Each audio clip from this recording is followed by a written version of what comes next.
ভালো আছি আলহামদুলিল্লাহ। আজ বিভিন্ন জাতীয় গণমাধ্যম টেলিভিশন সহ বিভিন্নভাবে আমরা একটা খবর পাচ্ছি যে আমাদের নবম পে স্কেল আগামী 1 জুলাই থেকে কার্যকর হচ্ছে এবং মাননীয় প্রধানমন্ত্রী নীতিগতভাবে যার সিদ্ধান্ত দিয়েছেন। আমরা ধন্যবাদ এবং কৃতজ্ঞতা জানাই। যদি মাননীয় প্রধানমন্ত্রী সত্যি নীতিগত সিদ্ধান্ত দিয়ে থাকেন তাহলে রাষ্ট্রের প্রতি অবশ্যই আমরা কৃতজ্ঞ থাকব এবং সেই সাথে আমরা জোর দাবি জানাবো, যেহেতু দীর্ঘ 11 বছর পর আমাদের দুইটি পে স্কেলের সমন্বয়ে একটি নবম পে স্কেল হতে যাচ্ছে। সেই পে স্কেলটা যাতে শতভাগ বাস্তবায়ন হয়, সেই পে স্কেলটা যাতে বৈষম্যমুক্ত হয় এবং সেই পে স্কেলে যাতে নিম্ন বেতনভুক্ত কর্মচারীদের আশা ভরসা এবং প্রত্যাশার সফলতা আসে। কারণ এমন একটি পে স্কেল আমরা চাই না যে পে স্কেল পাওয়ার পরও কর্মচারীদেরকে অভুক্ত থাকতে হবে। এমন একটা পে স্কেল আমরা প্রত্যাশা করি না যে পে স্কেলটা পাওয়ার পর পে স্কেলের সাথে আর বাজার মূল্যের সাথে যাতে সামঞ্জস্য থাকে, এরকমের একটা পে স্কেল আমরা চাই। আর পে স্কেলগুলো যখন আপনারা বাস্তবায়ন করবেন তখন বাজার দরকে একেবারে কঠোর হস্তে আপনার নিয়ন্ত্রণ করতে হবে।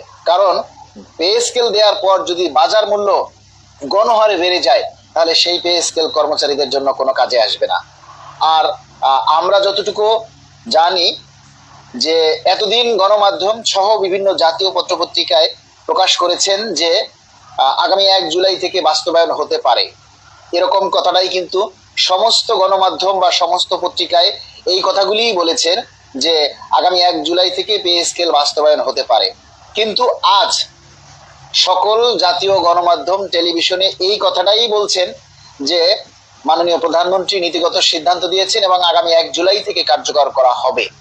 একটা কথা সবসময় মনে রাখবেন, যে কোনো একটা গণমাধ্যম তাদের রাষ্ট্রের কাছে একটা জবাবদিহিতা থাকে। তথ্য প্রচার বা তথ্য মন্ত্রণালয়ের কাছে তাদের একটা জবাবদিহিতা থাকে। সুতরাং তারা চাইলেই কিন্তু যা ইচ্ছা তাই নিয়ে একটা নিউজ বানাতে পারে না। বা প্রধানমন্ত্রী মহোদয় যদি নীতিগত সিদ্ধান্ত না দিয়ে থাকেন তাহলে কিন্তু এই রকম একটা নিউজ কোনো গণমাধ্যম পত্রিকায় প্রচার করতে পারে না, কেননা তাদের জবাবদিহিতা রয়েছে। তারা মানে কি বলে যে জাতীয় তথ্য সম্প্রচার কেন্দ্র যেটা বা তথ্য মন্ত্রণালয়, সেখানে কিন্তু প্রতিটা সাংবাদিক বা প্রতিটা গণমাধ্যমের অনুমোদন নিতে হয় এবং সেখানে তাদের একটা জবাবদিহিতা থাকবে। তাই আমরা আজকের এই কথাটা বিশ্বাস করতে পারি। আর যদি গণমাধ্যমে এই কথাটা বিশ্বাস নাও করি তবুও আমরা আশাবাদী যে আগামী জুলাই থেকে পে স্কেল বাস্তবায়ন হবে। আর আমরা কিন্তু গতকাল আমাদের প্রতিনিধি সমাবেশ থেকে স্পষ্ট বলে দিয়েছি, ঘোষণা করেছি, যদি আগামী 1 জুলাই থেকে পে স্কেল বাস্তবায়ন না হয় এবং আসন্ন বাজেটে যদি পে স্কেলের জন্য বরাদ্দ রাখা না হয় তাহলে বাংলাদেশ সরকারি কর্মকর্তা কর্মচারী কল্যাণ সমিতি সারা দেশের সকল কর্মচারীদেরকে নিয়ে কঠোর কর্মসূচি পালন করবে এবং আগামী 12ই জুন থেকে ঢাকায় কেন্দ্রীয় শহীদ মিনারে এবং ঢাকার বাহিরে 64টা জেলায় প্রেস ক্লাব চত্বরে অনশন অথবা অবস্থান কর্মসূচি পালন করা হবে। সুতরাং আমরা সরকারের কাছে কিন্তু জোর দাবি করছি যে অবশ্যই আমাদের এই পে স্কেল বাস্তবায়ন করতে হবে। আমি আবারও বলছি, গতকাল আমাদের যে প্রতিনিধি সমাবেশ ও মৌন মিছিল হয়েছে সেখান থেকে আমরা স্পষ্ট একটা ঘোষণা দিয়েছি যে আগামী 11ই জুন বাজেট ঘোষণায় যদি পে স্কেল বাস্তবায়নের জন্য বরাদ্দ রাখা না হয় তাহলে সারা বাংলাদেশে 12ই জুন থেকে এবং ঢাকা কেন্দ্রীয় শহীদ মিনারে ও 64টা জেলার জাতীয় প্রেস ক্লাব চত্বরে অবস্থান অথবা অনশন কর্মসূচি পালন করা হবে। এখন বিষয়টা হচ্ছে কাদেরকে নিয়ে আমরা আন্দোলন করব বলেন? আমরা একটা প্রোগ্রাম যখন দেই তখন আপনাদের সাড়া পাওয়া যায় না। আমরা যে উপস্থিতিটা আশা করেছিলাম সেই অনুযায়ী উপস্থিতি আসেনি।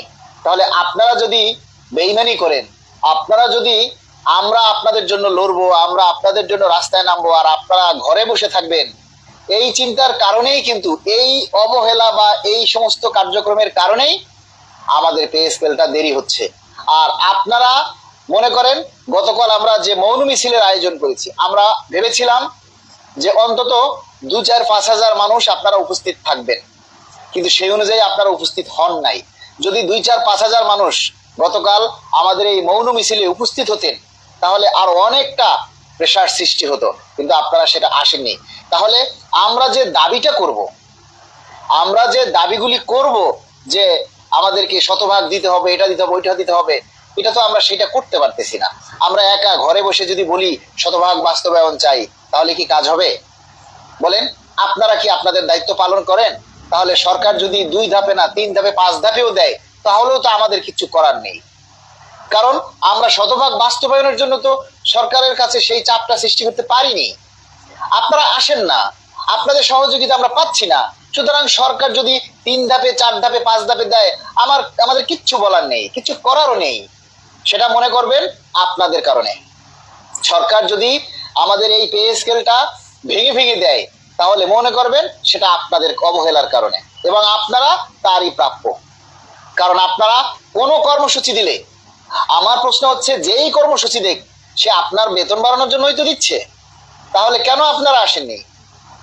আপনাদের কাছে আমরা প্রশ্ন রাখলাম, কেন আপনারা আসেননি? আপনারা যখন দাবি করতে রাস্তায় আসেননি, তাহলে আবার শতভাগ বাস্তবায়ন চাচ্ছেন কোন মুখে? এর কি মামু বাড়ির আবদার? বলেন যে আমি চাইলাম ঘরে বসে আর সবকিছু পেয়ে গেলাম। নো নো নো, একেবারে এটা এত সহজ নয়, এটা এত বড় সহজ নয়। এখন এই যে 550 মানুষ লাইভে আছেন, বলেন কয়জনে শেয়ার করেছেন? আবার শেয়ার করার কথা বললেই একদল মানুষের মাথা খারাপ হয়ে যায়। আপনি শেয়ার করতে কেন বলবেন, এটা করতে কেন বলবেন, ওইটা করতে কেন বলবেন? আপনি খালি বলবেন আমরা 100% চাই, আপনি খালি বলবেন আমরা শতভাগ চাই, এটাই বলবো। আর আমি যদি বলি শতভাগ চাই, তাহলে মনে করেন যে সব শতভাগ হয়ে যাবে। এইটা ভাবাটা বোকামি। দেশের 1 লক্ষ কর্মচারী যদি একসাথে বলে যে আমরা শতভাগ চাই, তাহলে সেইটার কার্যকর, সেইটার গুরুত্ব, আর আমি একা যদি বলি শতভাগ চাই, তাহলে কোনটার গুরুত্ব বেশি? বলেন। আপনারা কেউ তো আগায় আসেন না, আপনারা কেউ কোনোভাবে আমাদের আগায় আসেন না, না উপস্থিত হন, না আর্থিক সহায়তা করেন, না দাবির কথাগুলি আপনারা প্রচার করেন। আপনারা শতভাগ আশা করতে পারেন না। এখন সরকার যেভাবে দিবে সেভাবেই আপনাদেরকে নিতে হবে। এখন কান্নাকাটি করলে কোনো লাভ হবে না, কারণ এখন সামনে আর কোনো কর্মসূচি দেওয়ার সুযোগ নেই।